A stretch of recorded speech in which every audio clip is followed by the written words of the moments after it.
Hello and welcome to Cricket Happenings, dear friends and subscribers. And on this particular cricket show, we are going to look at the first day's play in the second test match between Australia and South Africa at Port Elizabeth, where definitely one has to say that South Africa took the honours, even though Australia won the toss and elected to bat first, which was a good thing to do. The Australians were bowled out for 243. Especially it was Kagiso Rabada who came in that middle session, in that session after lunch, between lunch and tea, where he really rattled the Australians with some wonderful reverse swing bowling, and most of his bowling were a lot of in-swingers that he was bowling, and the Australians were bowled out for 243. That was a big victory for South Africa, bowling out the Australians on the first day itself. And then South Africa replied with 39 for 1, which I'll be talking about. And also one was a bit surprised at the decision taken with Mone Morkel, who bowled so well in the first test match. And he was just three wickets shy of getting 300 wickets in test cricket. And one was a bit surprised to see that Mone Morkel did not play in this match, and Lungi Giri played, and Lungi Giri definitely made it count with his presence over there when he picked up some big wickets by taking 3 wickets. I'll come back to that. And the third match of the Nidahas Trophy T20 series starts tomorrow. It's going to be played between the hosts Sri Lanka versus Bangladesh. I'll be doing a brief preview of that, and also we will go to Hagley Oval in Christchurch, where right now it's the innings break there, where, as you know, this is the decider. New Zealand and England are locked at 2-2, and today is the final ODI at the Hagley Oval in Christchurch.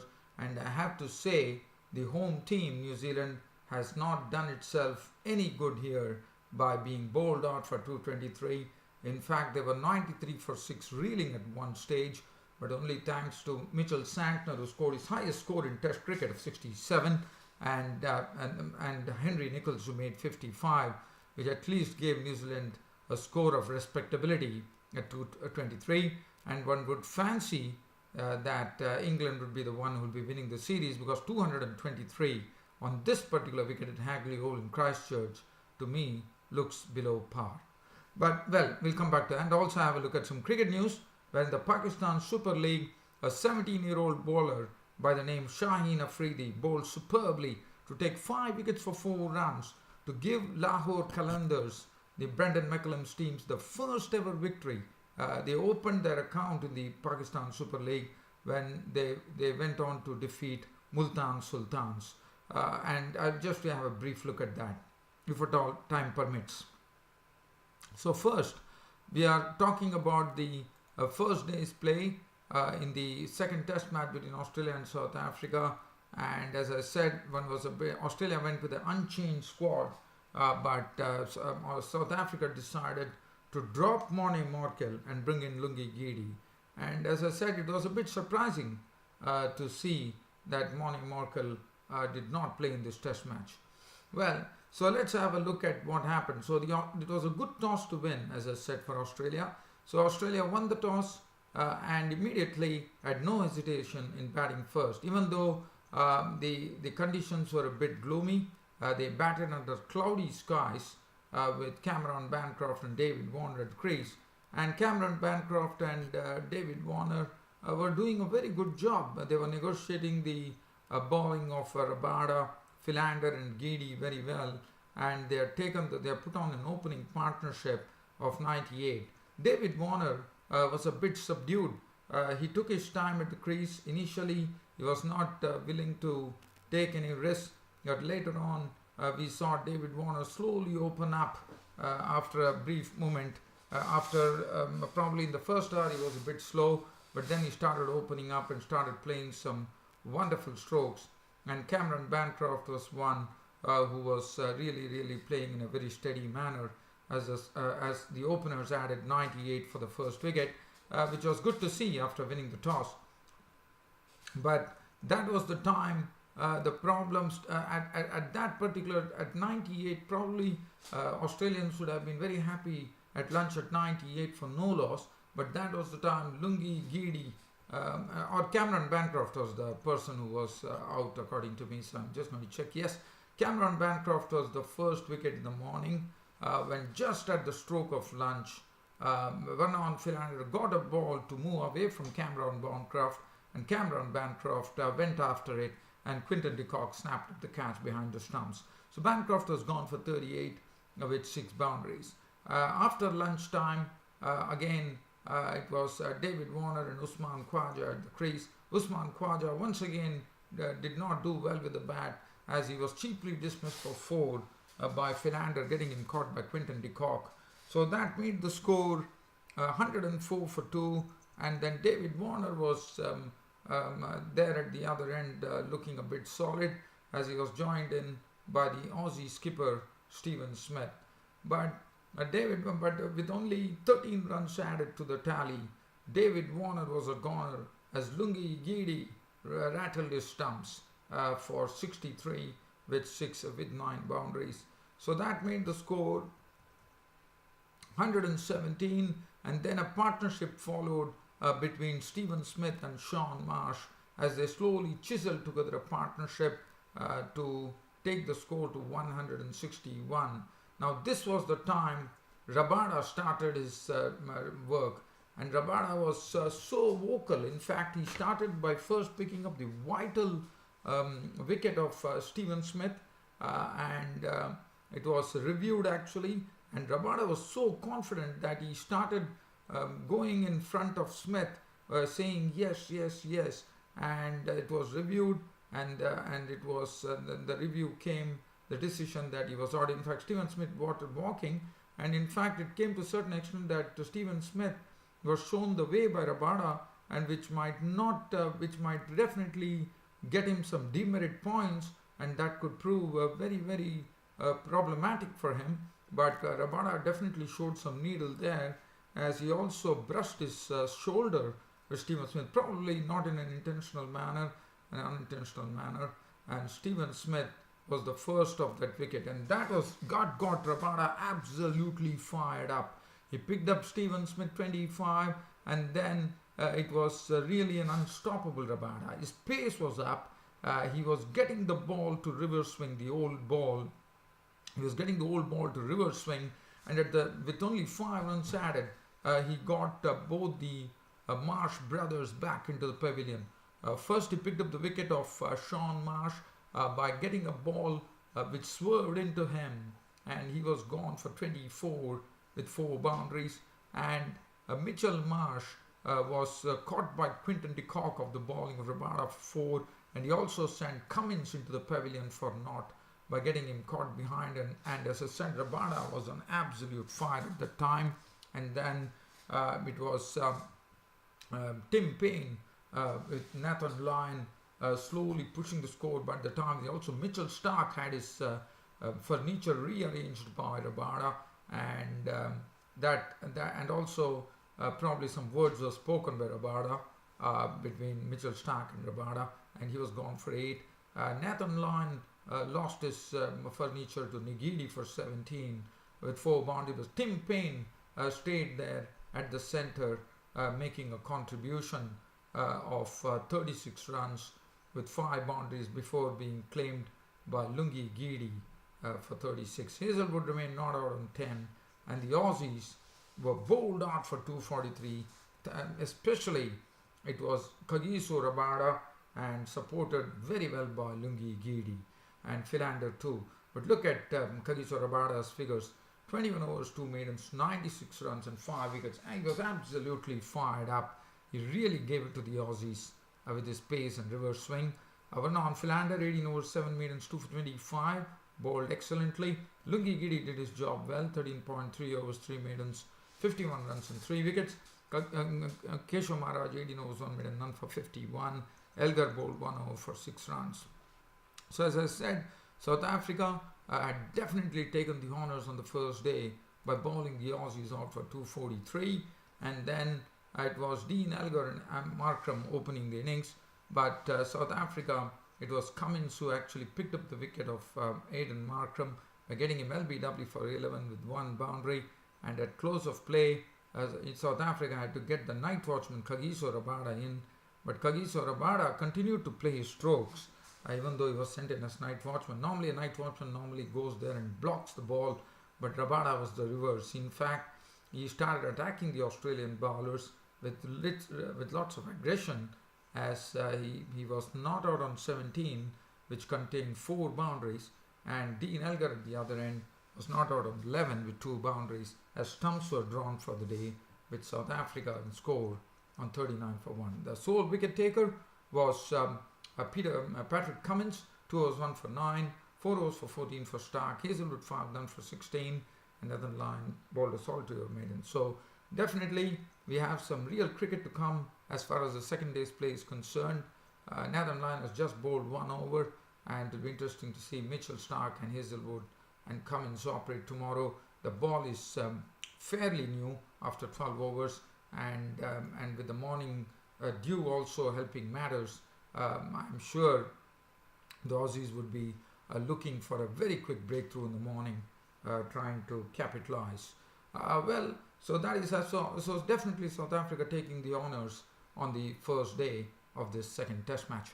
Now the third match, as I said, doing a brief preview of the third match of the Nidahas Trophy T20 Tri-Series, where Bangladesh are taking on the host Sri Lanka, and definitely going on the current form, Sri Lanka definitely having the wood over Bangladesh, because as you know, the recent exchanges in Bangladesh proved that Sri Lanka were far superior to the Bangladesh, and also coupled with the fact with Shakib Al Hasan not there in the team, I think this Bangladesh team is really looking a bit ragged right now, in the sense, because as I said, Shakib Al Hasan is someone who plays a very pivotal role in the Bangladesh scheme of things, and with his presence not being there, the pressure will be right on Bangladesh, according to me. And also let's also just to get to the fact that when Bangladesh lost the match against India, they played a lot of dot balls. Now that is something that Bangladesh needs to guard. They can't waste the balls there with dot balls. They have to keep really scoring.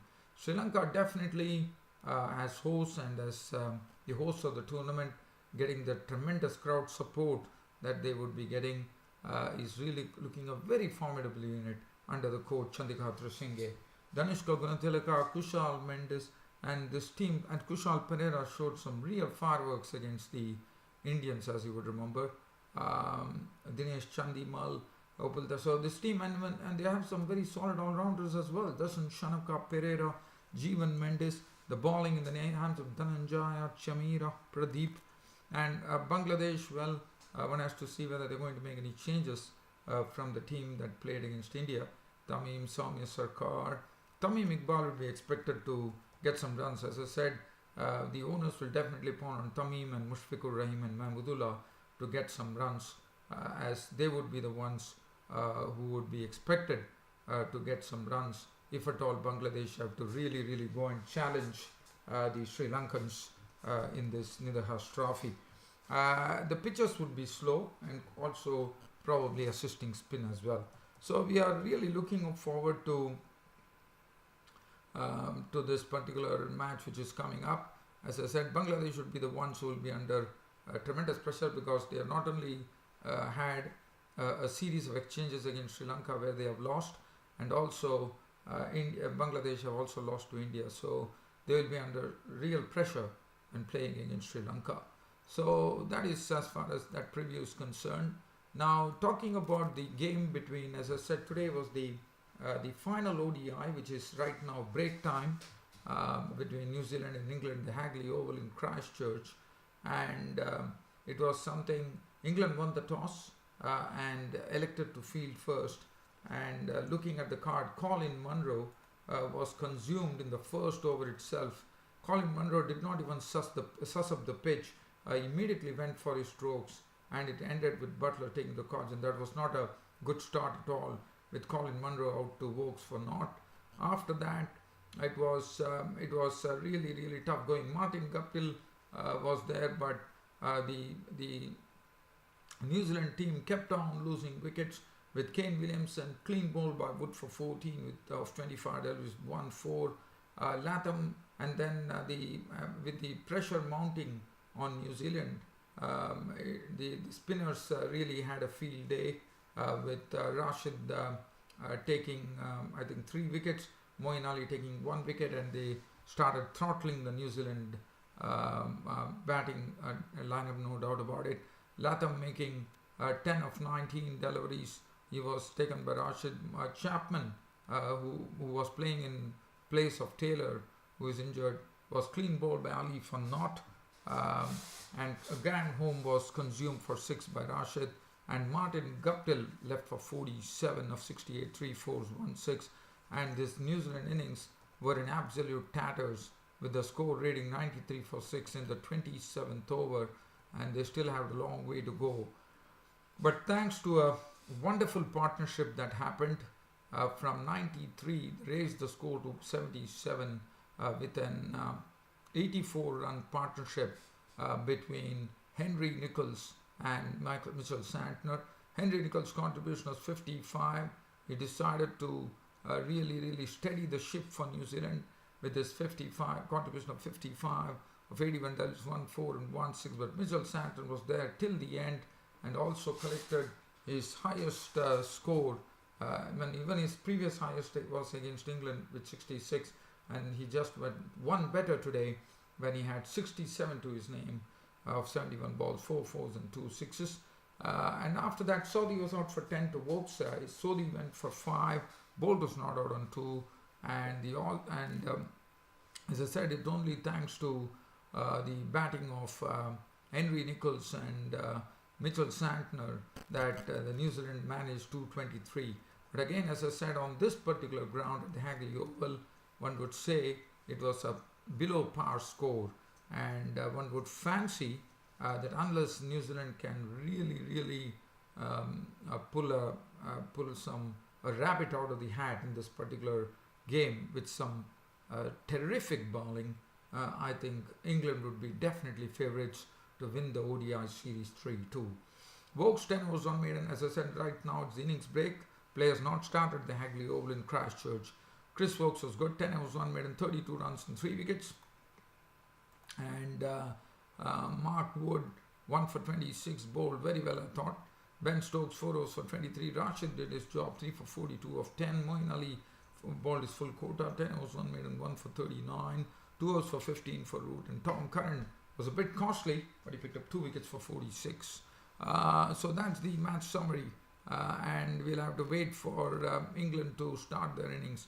But in the meanwhile, let's have a look at some cricket news now. As far as cricket news is concerned, first, as I said, it's the left armour. Lahore Qalandars have been really struggling in the Pakistan Super League. But today, it was thanks to Shaheen Afridi, who picked up 5 wickets for 4 runs in the win against Multan Sultans, the Kumar Sangakra's team, which was really commendable. And one has to credit Shaheen Afridi, this left arm quick, who really skied through the strong Multan Sultans lineup to give real joy for Brendan McCullum and his team. As you know, the other day Brendan McCullum had resigned from his captaincy, so it was good to see Shaheen Afridi bringing a smile onto Brendan McCullum's face as he picked up 5 wickets for 4 runs. He bowled some wonderful Yorkers. He was quite quick as well, and it was good to see Shaheen Afridi, just 17 years old, looks to be a sort of a real precocious talent, as he picked up 5 wickets for 4 runs. And also Lahore Qalandars under Brendan McCullum opening their account in the PSL with their first win on the tournament. So well done, Lahore Qalandars. Well done, Shaheen Afridi, I would say. And another news that is coming up is that in the World Cup qualifiers, there's a new bloke by the name Kimo Paul who would be replacing Sheldon Cottrell, who has injured himself, and so he's the one who will be getting an opportunity. And other than that, I'm trying to see whether there is any other news that I could really cover. Other than that, nothing else is there, dear fan subscribers. It's a pleasure. And also, one more match in the Pakistan Super League, which happened in Dubai, where the Islamabad United won the match by 26 runs against the Peshawar Zalmis. Okay, so, well, dear fans and subscribers, a pleasure bringing you this daily cricket show. Hope you all enjoyed it. And with my next cricket happening show coming tomorrow, that's on a Saturday, it's about time to say good night.